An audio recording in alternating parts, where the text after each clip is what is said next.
Boy, the sun's around the corner and I'm still working.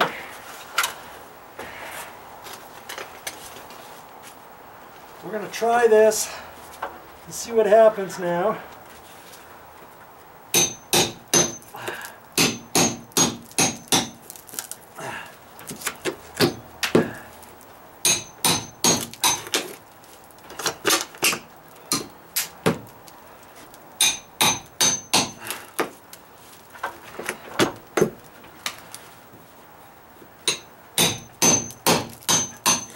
Boy, how many nails do they have on this thing?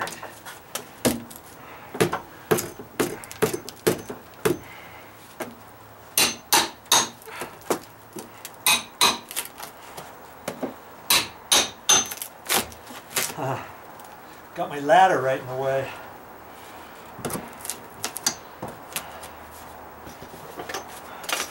I'll see if I can't move my ladder over here. Not at a very good angle, but I'm all right. Another good reason to get a nice, sturdy, strong ladder such as my orange fiberglass ladder.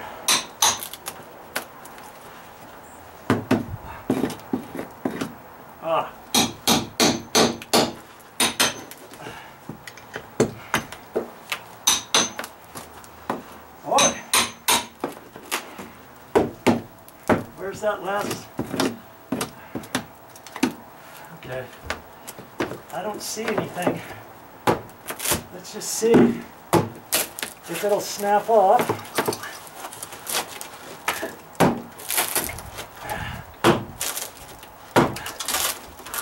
Come on.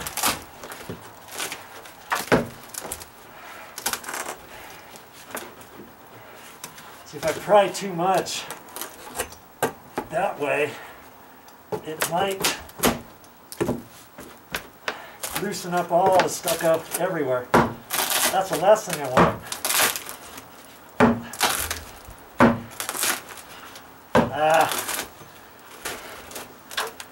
I didn't score it deep enough in certain areas, but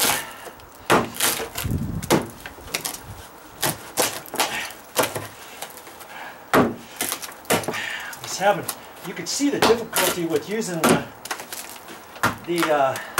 Sawzall. Maybe I can shave this down half, and then maybe it will snap off.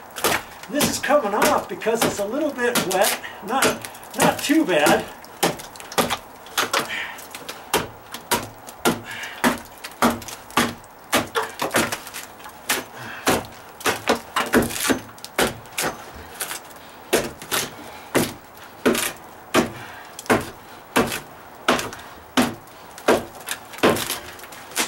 You're coming off if it's the last thing I do.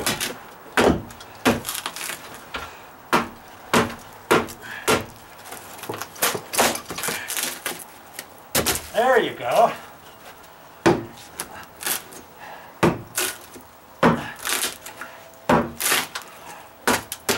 Voila.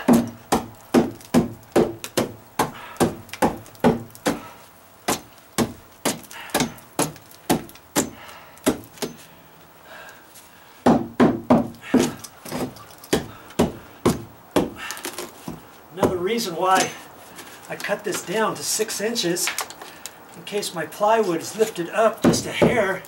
I'm pretty sure it's gonna fit fine. Got some wires right here I can cut off. I don't like little surprises later on.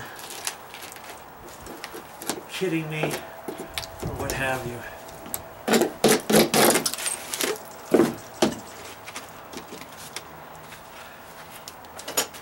Just a little bit more. Taking my sheetrock knife.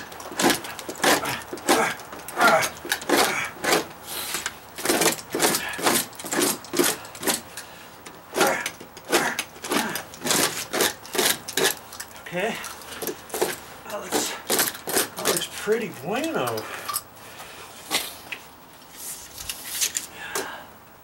We got about 6 inches there.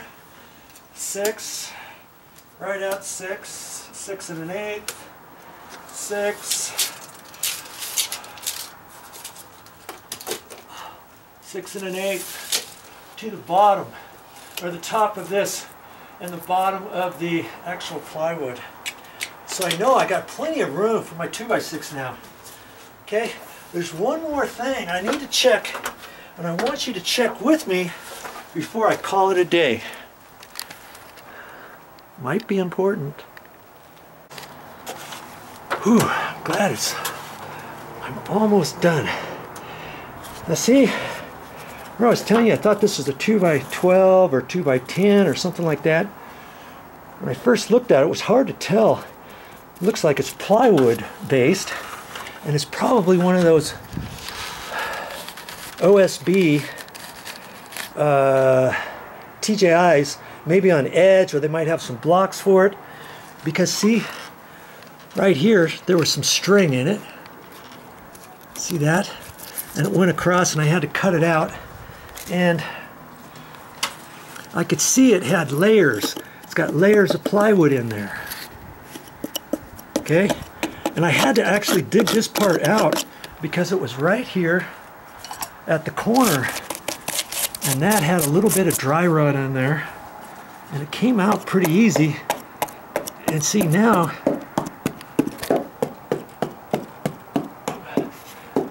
it feels pretty good.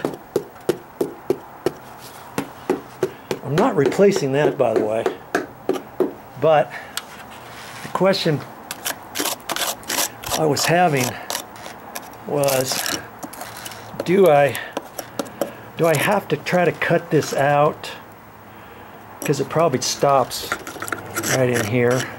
Do I have to cut that out in here and try to put a block in there? This is set on top of a wall, 2x6 wall that goes from here on down. It's got 2 top plates on it, just like that wall.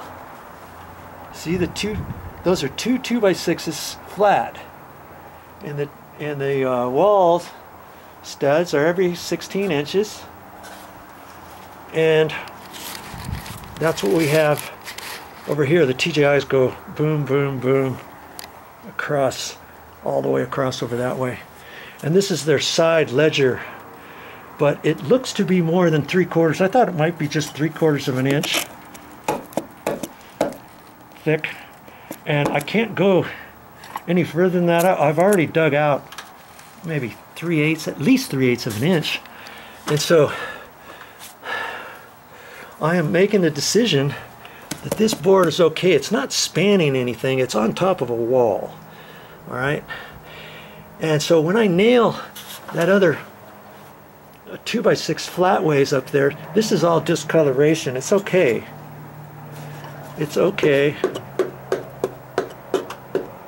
And I even checked over there, and I even poked along in there. Okay, but when I nail that up there, what I'm probably going to do is nail it first, and then, you know, spot nail it with maybe 3 or 4 nails, and then I'll probably go back and screw it on with the screws every so often, because the screws will hold tight onto this plywood better than just nails. Because all of this, when I nail this on here, all of the weight from here going across is all, well, half of the weight is going to be off of this section here. The other half of the weight is going to be off of that runner. So half of this weight from the middle of this over this way is going to be held by this. Okay, and I don't think, you know, if I put nails in here, I don't think I would have any issues with the nails loosening up in this plywood or anything, but I'm not going to take any chances. What I'll probably end up doing, I could put liquid nails. It's a construction adhesive, in which that's what I'm going to do.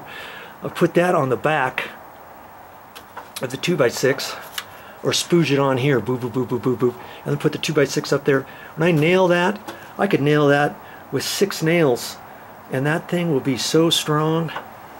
once the liquid nails dries, it'll just bond to this and it will never come off.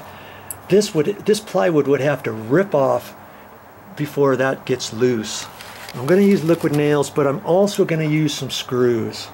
Okay, I'll probably use 3-inch screws, and I'll pre-drill them through the 2x6, and then I'll run it in this way a little bit, and then I'll put screws in there and screw it with nails, a few nails, mainly screws, and I'm going to put some liquid nails in there.